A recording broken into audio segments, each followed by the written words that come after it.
Dear viewer, even as I record and bring to you my analysis of the fast-changing situation in Afghanistan and especially Kabul, fresh feet and horrifying images are coming out of that country. They show desperate Afghans falling to their death from hundreds of feet above the ground, as they could not hold on to the wheels of an American C-17 heavy-lift aircraft which was evacuating their own from that forsaken country. Such is the desperation of people there. The enemy is no longer at the gates. It is inside the gates. A human tragedy of immense proportions is unfolding. And while many suffer in a tragedy of such magnitude, many more learn from these tragedies, from the mistakes of others. There are some vital lessons we Indians need to learn from this tragedy of epic proportions. I will list those lessons in a minute. Hi and welcome all to the CAA show. My name is Juggi Bhasin. CAA is, of course, conversations and analysis. There is a reason why Afghanistan has folded up to the advance of the Taliban even faster than maybe even the Taliban could have hoped for. I believe that the reason for this, in my view, is that Afghanistan is not really a nation. It is a collection of tribal societies and ethnic groups not bound by the glue of nationalism. Make no mistake about it. It is the absence of nationalism that precipitated the downfall of President Ashraf Ghani in real quick time. It is the absence of nationalistic and patriotic fervor that led to the collapse of the Afghan National Army, 3 lakhs strong, in a matter of weeks, if not days. Take a wild guess the size and strength of the Taliban insurgents. They are not more than 75,000 strong. They disbanded the Afghan army without the use of heavy weapons and artillery. A so-called Afghan army with modern American weapons, tanks, artillery, and armored personal carriers. Why did this happen? And what big lesson does it hold for India? Soldiers fight not so much for money or rank, but for a different set of reasons. The Indian soldier fights for izzat, or pride of his village and his regiment. He is taught from the beginning that he cannot bring shame to his village and regiment. Bharat Mata ki Jai, Veer Shivaji, or Bole So Nihal Sat Sri Akal. These are not mere war cries. These are a mix of religious and a patriotic call to arms of entities that exist in our imaginations and propel and motivate us forward.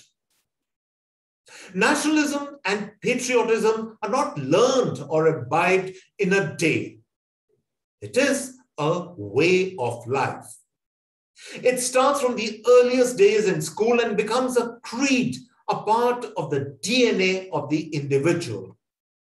It is not a mere slogan. The Afghan army collapsed, in my view, because it was stitched together by a kind of Western construct that was more materialistic rather than patriotic. The Taliban succeeded because religious fervor, the dream of a Sharia state, fired the imagination of its fighters. They were prepared to kill or be killed for it. It does not matter whether their ideal is extremist and a violation of basic human rights and dignity. Fact is, men will charge with their bayonets through a minefield to take on the enemy only if they are driven by a higher ideal. And that is the big lesson we need to take from the tragedy of Afghanistan. Ignore all the voices in our country that question nationalism, patriotism, and the stirring cries of Bharat Mata Ki Jai. Ignore all those who question reciting Vande Mataram. Ignore the army of modernists who sometimes are also euphemistically called liberals.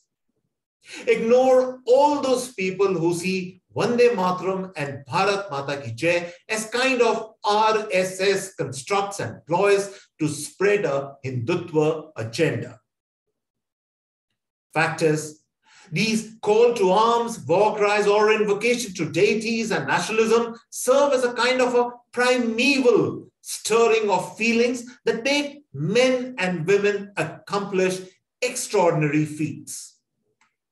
And precisely because in Afghanistan, no such sense of nationalism drives the people, especially in urban areas, that the bottom gave away in that country and chaos and anarchy prevails. In absence of the glue of nationalism, it will be interesting to see how a theocratic and a tribal Taliban will manage to hold the country together and rule it. And that is the second big lesson we need to carry from these developments. Keep your distance from Afghanistan. Our policy makers and government should ignore all voices in the country that call for engagement with the Taliban. Very soon, voices will rise that will argue that we need to take in hundreds of refugees from that country. That is the third lesson we must learn.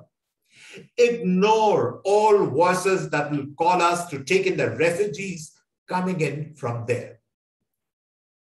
The last time the Taliban came to power, thousands of refugees streamed into Pakistan. That was way back in the 90s. Till today, Pakistan has still to recover from the instability that resulted from that huge crossover. Leave that part of the world and watch from a distance the Chinese and the Pakistanis claim the land and do whatever they want to do. Let Pakistan create a so-called strategic zone in Afghanistan and let the Chinese build their OBOR connectivity from Afghanistan to Central Asia. I can bet my last dollar that soon these countries will be sucked in the quagmire called Afghanistan. The world is blaming the Americans, but I do not. They have every right to correct a bad mistake.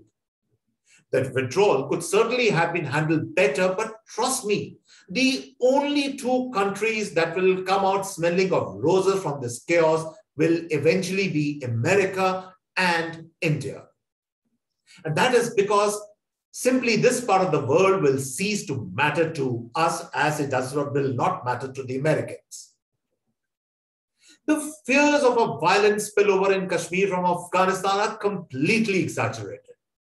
The Indian army has a vice-like grip over all anti-national and disruptive elements in the state.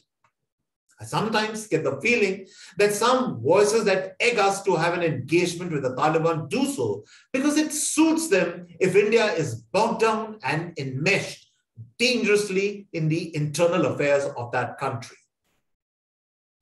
In a sense, the Afghanistan situation is a major setback to those voices that always look to internationalize issues and believe in airy-fairy, borderless, seamless states. Fact is, it is every country for themselves.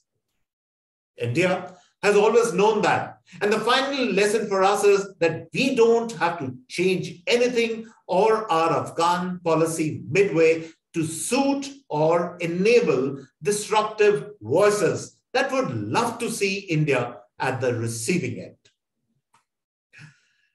So on that note, it's goodbye from me and goodbye. And this brings us to the end of this episode. I hope you are liking all our episodes, all our shows.